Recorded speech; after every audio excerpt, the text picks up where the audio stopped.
বন্ধুরা, অন্যান্য দিনের মতোই আজকের ভিডিওটাও আশা করছি আপনারা শুরু থেকে শেষ অবধি দেখবেন, কারণ আজকের ভিডিওতে আমরা দেখব ভারতের উদীয়মান ক্রিকেটার শুভমান গিল এবং আরেকজন ক্রিকেটার ভারতেরই শ্রেয়াস আয়ার।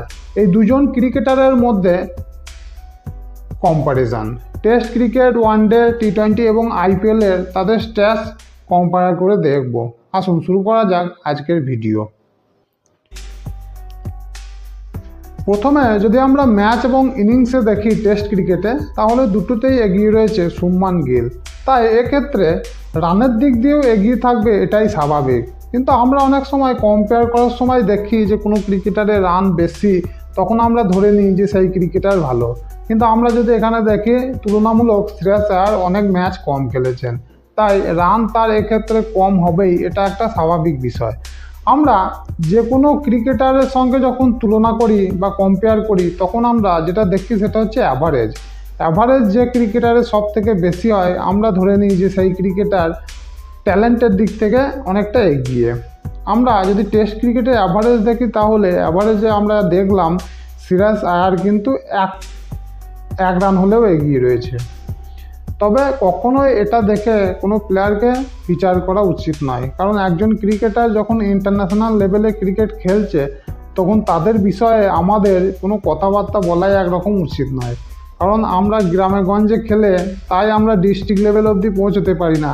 আর একজন ক্রিকেটার যার দেশ হচ্ছে ভারত এবং যার জনসংখ্যা 140-50 কোটির উপর জনসংখ্যা, সেই দেশে জন্মিয়ে যারা ক্রিকেট খেলছে ইন্টারন্যাশনাল ক্রিকেটে, তারা দেশের হয়ে প্রতিনিধিত্ব করছে, তাদের বিষয়ে আমাদের কথা বলাই উচিত নয় একরকম।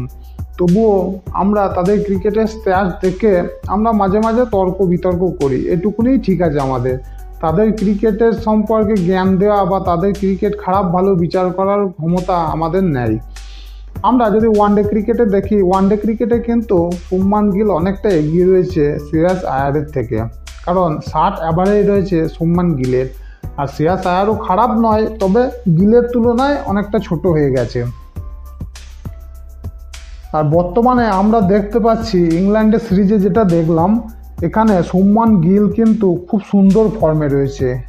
শুভমান গিল এই গোটা সিরিজ জুড়ে ইংল্যান্ডের উপর দাপাদাপি করেছে এবং শ্রেয়াস আয়ারও কিন্তু এক্ষেত্রে কম নয়। শ্রেয়াস আয়ারও খুব সুন্দর কিছু ইনিংস খেলেছেন ইংল্যান্ড সিরিজে, আমরা যেটা এই মুহূর্তে শেষ হতে দেখলাম। এবং আমরা জানি চ্যাম্পিয়ন্স ট্রফির ম্যাচগুলো সামনেই রয়েছে, এখানেও আমরা আশা করছি ভারতের এই দুই উদীয়মান ক্রিকেটার খুব ভালো পারফরমেন্স করবে এবং ভারতকে চ্যাম্পিয়ন্স ট্রফি এনে দেবে, এটা আমরা আশা রাখবো এই দুই ক্রিকেটারের কাছে। টি-20 ক্রিকেটে শ্রেয়াস আয়ার ম্যাচ খেলেছেন অনেক বেশি, তাই রানও বেশি থাকবে, এটা খুবই স্বাভাবিক একটা বিষয়। রান, ইনিংস, ম্যাচ, এই তিনটে কিন্তু অনেকটা একই রেখায় জড়িয়ে রয়েছে।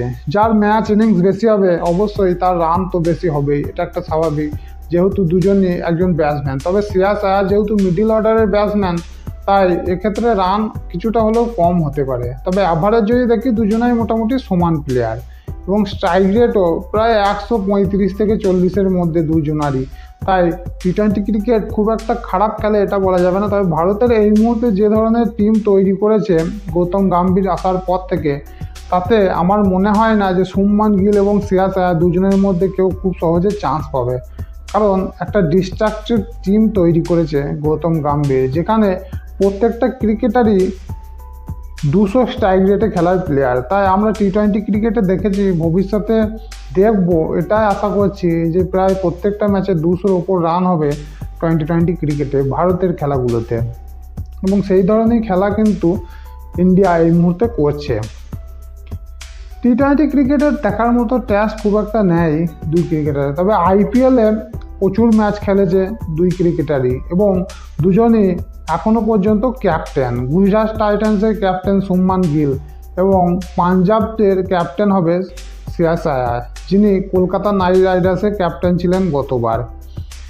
দুজনই 100-র উপর ম্যাচ খেলে ফেলেছেন এবং দুজনেরই ইনিংস 115 এবং 110 আমরা দেখতে পাচ্ছি। শ্রেয়াস আয়ার 115, 100টা ম্যাচ ইনিংস খেলেছেন গিল। দুজনই 3000-এর উপর রান। অ্যাভারেজ যদি দেখি শুভমান গিলের বেশি, তাই আইপিএলে শ্রেয়াস আয়ারের থেকে শুভমান গিল কিন্তু অনেকটা এগিয়ে রয়েছে। সেঞ্চুরির ক্ষেত্রেও যদি দেখি, সেঞ্চুরির ক্ষেত্রেও আমরা দেখতে পাচ্ছি 4টে সেঞ্চুরি রয়েছে শুভমান গিলের। এক্ষেত্রে শ্রেয়াস আয়ারের এখনও পর্যন্ত সেঞ্চুরি নেই। তো বলা আমার ভুল হবে, কারণ শ্রেয়াস আয়ার একজন মিডল অর্ডারের ব্যাটসম্যান, তার পক্ষে সেঞ্চুরি করাটা একটু কঠিন। যতটা সহজ শুভমান গিলের, ঠিক ততটাই কঠিন শ্রেয়াস আয়ারের। 6 যেহেতু একটু বেশি মারেন শ্রেয়াস আয়ার, তাই 6 এগিয়ে, এবং 4 যথারীতি শুভমান গিল এগিয়ে, কারণ 4 মারার অ্যাবিলিটি শুভমান গিলের শ্রেয়াস আয়ারের থেকে অনেক বেশি।